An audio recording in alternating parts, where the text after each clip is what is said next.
E agora nós vamos conversar um pouquinho sobre lidar com os seus medos. Às vezes a gente começa um novo ano e começa cheio de energia, cheio de novos sonhos, projetos, mas tem muitas pessoas que começam com muitos medos. Como vai ser esse ano?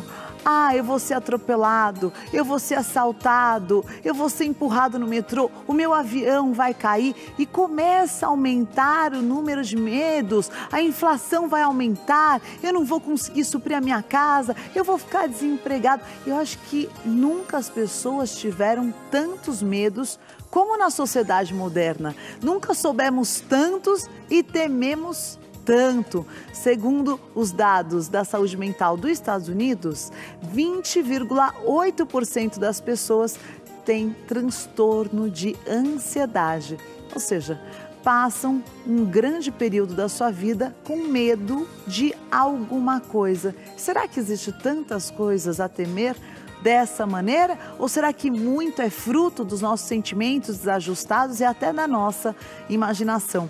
E hoje no De Bem com a Vida eu recebo o Dr. Leonard Veria, que vai falar sobre os medos. Ele é psiquiatra italiano, formado pela Faculdade de Medicina de Milão, especialista em hipnose e em medicina psicossomática, e vai falar um pouco sobre como ele ajuda as pessoas a tratarem os seus medos. Tudo bem, doutor? Muito bem-vindo aqui no De Bem com a Vida. Prazer é meu. Um novo ano às vezes traz também uma ansiedade. A ansiedade, ela anda acompanhada do medo ou ela não tem nada a ver com os medos, doutor? Então, anda acompanhada com medo, tanto é que tudo aquilo que você falou na apresentação, na verdade reflete a insegurança das pessoas. As pessoas, se soubessem como vai ser e o que vai acontecer, vão deixar de se sentir ansiosos e de repente vão deixar de ter medo porque eles têm conhecimento. Então, nós vivemos medos porque nos sentimos inseguros para enfrentar determinadas situações que não conhecemos. Por outro lado, uma das coisas que as pessoas não percebem na maior parte das vezes é que nós precisamos do medo. O medo é uma válvula de segurança que nós precisamos ter para não extrapolar. Por que nós não andamos a 250 por hora? Porque nós somos treinados, porque temos medo e porque inconscientemente, que aí entra a grande questão, inconscientemente sabemos que a 250 por hora o perigo é muito maior do que andar a 100 por hora. Agora você colocou assim, doutor, e quando eu não tenho conhecimento, eu posso estar refém do medo. Mas quando a pessoa, ela tem medo, às vezes pelo excesso de conhecimento, ela começou uma enfermidade, ela entra na internet, que hoje isso é um grande mal. O Dr. Google. É o Dr. Google. E ela começa a pesquisar. E por causa do excesso do conhecimento, ela acaba gerando um medo. Aumenta a insegurança. Não deveria o conhecimento acalmar a insegurança ao invés de aumentar? Por que as pessoas, na tua opinião clínica, dentro do consultório, andam tão inseguras, apesar do nosso grande acesso à informação hoje, doutor? Porque existe uma grande diferença entre o desejado e o possuído. Então, as pessoas não têm consciência de quanto eles possuem e buscam alguma coisa que muitas vezes está na frente deles. Se eles não conseguem ter essa visão crítica de perceber que o que eles desejam já existe, eles vão aumentando a tensão, a ansiedade deles. E aí começam a viver mal. Quanto mais eles buscam na internet, ou buscam onde for, eles fazem um trabalho de fora para dentro. Quando, na realidade, o que nós temos que fazer é trabalhar de dentro para fora. Sempre, né? A mesma coisa com a espiritualidade. Eu preciso sentir essa emoção, essa energia que vem de dentro para fora. Não adianta o médico ter que me dizer o que eu tenho que fazer se ele não me convence a acreditar naquilo. Aí não funciona. Tem que ter muita fé, muita confiança. Sem dúvida nenhuma. E hoje a gente vê que os medos do passado, às vezes eles vão se transformando com a modernidade. Então, uma pesquisa interessante que eu queria que você comentasse, doutor, é assim, foi feita nos Estados Unidos com, bom, o Facebook mundialmente, milhares de pessoas participam, e olha só que dado interessante, 40% dos americanos têm medo de não serem incluídos nas listas de amigos. Que medo é esse, né? Medo da rejeição social. E 30% dos brasileiros têm medo da solidão, medo de algo que ainda nem aconteceu. Então, são coisas incríveis. E por isso que é fascinante a área da psiquiatria, na qual eu lido todo dia.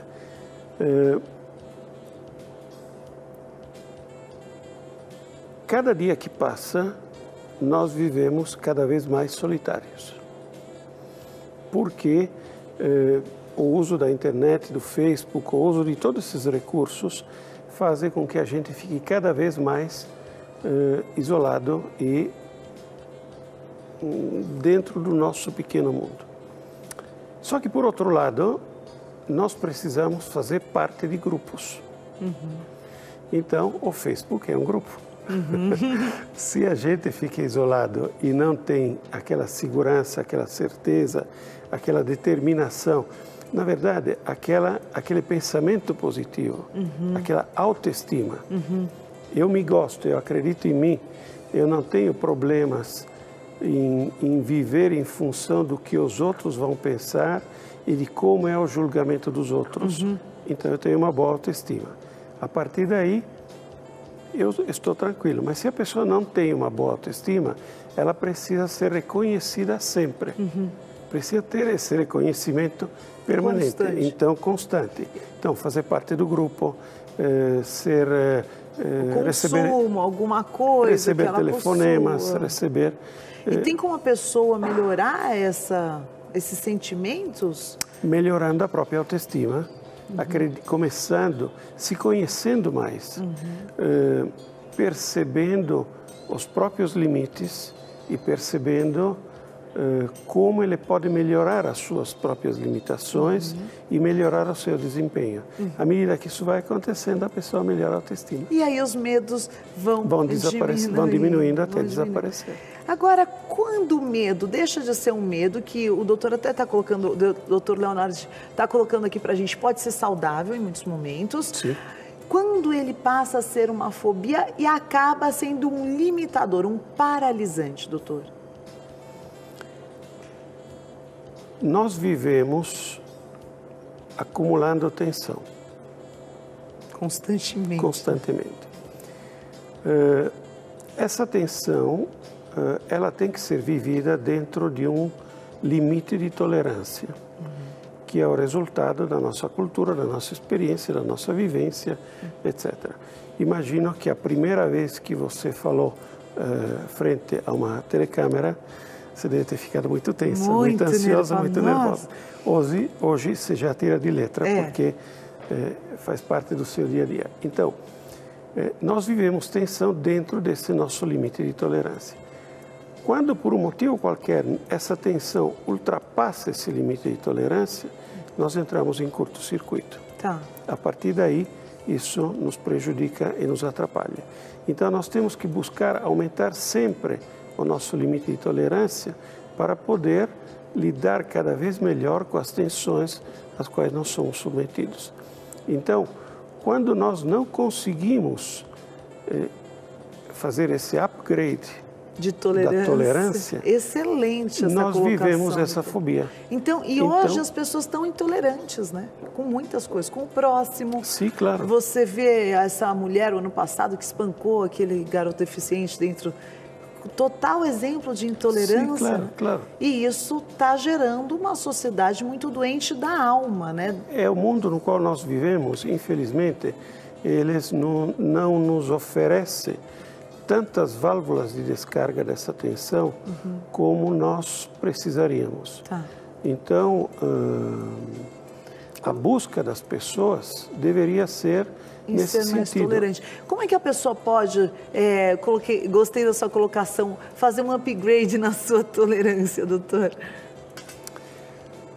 Conhecimento, as pessoas precisam acreditar em alguma coisa. Quanto mais você acredita em alguma coisa, mais tranquilo você se sente. Então, você vai acreditando, você vai tendo, ampliando, melhorando o seu conhecimento, vai diversificando as suas atividades e vai tendo válvulas de descarga. Quer dizer, nós temos que ter 4 momentos fundamentais na nossa vida, ou seja, o nosso tempo tem que ser dividido em 4 momentos fundamentais. Quais são eles? Um tempo para a família, um tempo para o trabalho, um tempo para o lazer, lazer que não é família, é lazer. Tá bem colocado. Quarto tempo, que a maior parte das pessoas esquece ou não tem, que é eu. Eu. Tempo para mim. Eu. O que eu quero, o que eu gosto, o que me dá prazer. O que me dá prazer? Quantas pessoas se questionam o que me dá prazer e fazem? A maior parte das pessoas se questionam o que dá prazer aos meos filhos, ao meu marido, o que dá prazer ao meu marido, à minha mulher, aos meus pais. Não posso desagradar meus pais. Olha que coisa, como? E eu? Pode desagradar você o quanto você quiser. Então, muitas pessoas vivem a vida inteira se desagradando, sofrendo e não conseguindo aumentar esse nível de tolerância porque vive a vida inteira tentando agradar a todo mundo. Desde o colega de trabalho, ao chefe, ao funcionário, ao subalterno, aos pais, ao parceiro, à parceira, aos filhos. E eu? É importante se agradar também. Outra questão que as pessoas fazem confusão, como falei, acham que depois que trabalham é lazer porque vivem em família. Não é. Não, ainda mais se for mulher. Não é. Pois é. Então, família é família. Tem o seu papel, as suas funções, direitos e deveres. Sim. Mas lazer é lazer. Claro. É o lazer que pode ser feito em família, com a família ou fora da família. Tá certo. Tá certo? E é importante ter esse tempo também. É fundamental. Então, tem que ter esses 4 momentos. Agora, trabalho. Quantas pessoas trabalham sem prazer? Muitas.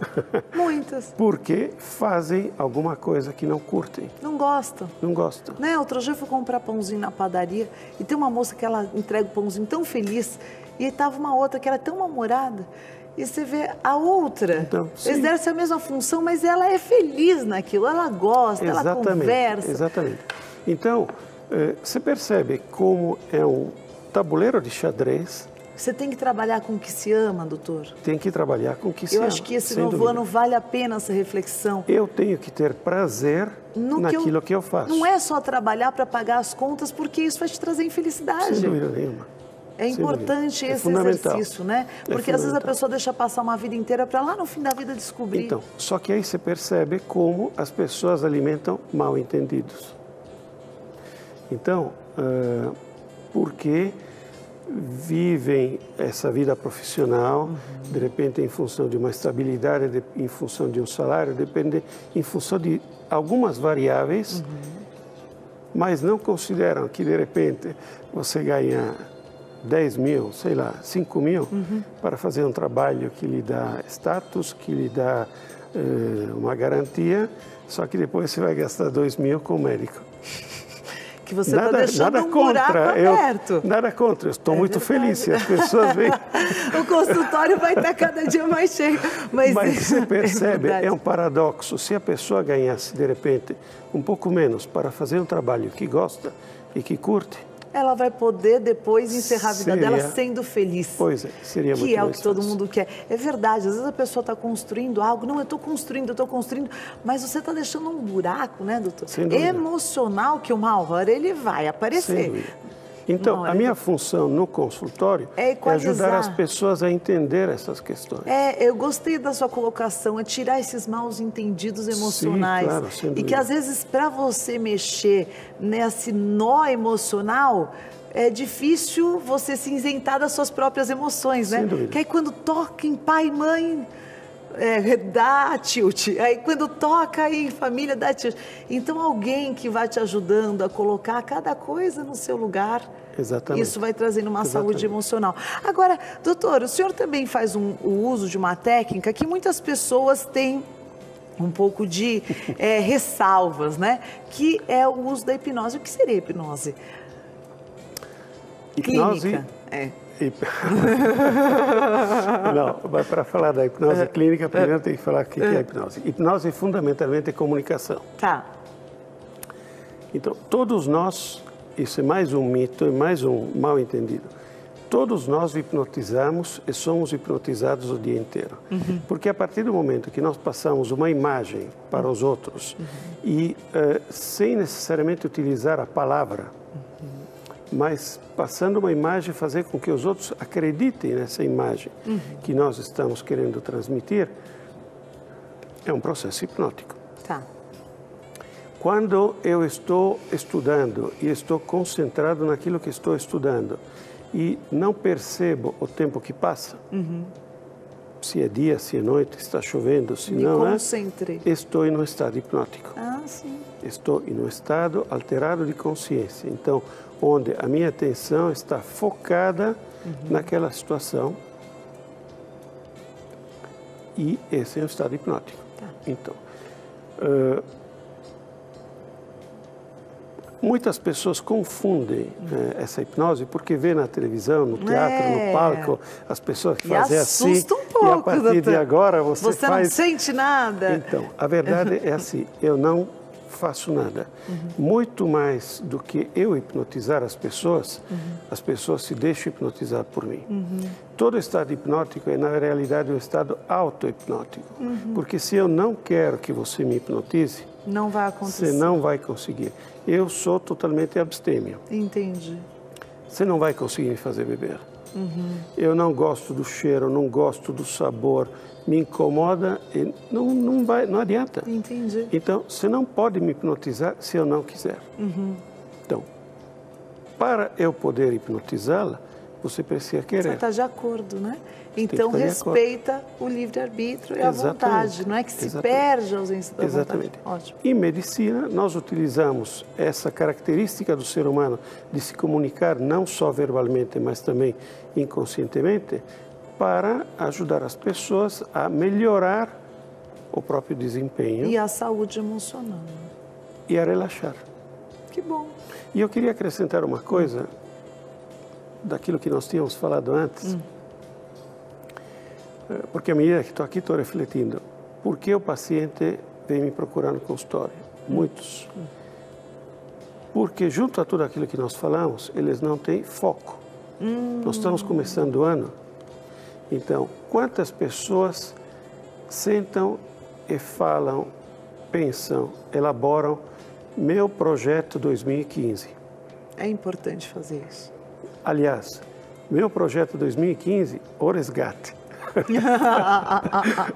Muito bom, muito bom. As pessoas não têm foco, então, à medida que você não tem foco, você fica mais tenso, você fica mais inseguro, você fica com mais medo. Ótimo, e porque o foco ele também vai te ajudando a ver o quanto você já caminhou, o quanto você já conquistou, e ele vai te gerando uma sensação de conquista que gera autoestima. E definir esse projeto e fazer por etapas, não precisa fazer tudo de uma vez. Cada vez, um pouquinho todos os dias. Eu sempre falo assim, doutor, que todos os grandes conquistadores da história e todos os que eu conheci, que eu admiro até hoje, tiveram 24 horas para viver por dia. Ah, sim. Não é? Eles não tiveram tempo a mais ou energia de vida a mais. Sim, sem dúvida. Tiveram o mesmo tanto que nós temos, então é bom a gente pensar o que a gente está fazendo com cada dia de vida, que dá para escrever uma linda e grande história, como grandes pessoas que interferiram não só nas suas próprias vidas, mas na história do mundo, da humanidade. Adorei receber o doutor Leonardo hoje aqui, foi um prazer conversar com você. Doutor, muito obrigada por ter aqui. Eu que agradeço, o prazer é todo meu. Muito bem-vindo. Tem aí o site para você que quiser conhecer mais o trabalho dele, www.veria.com.br.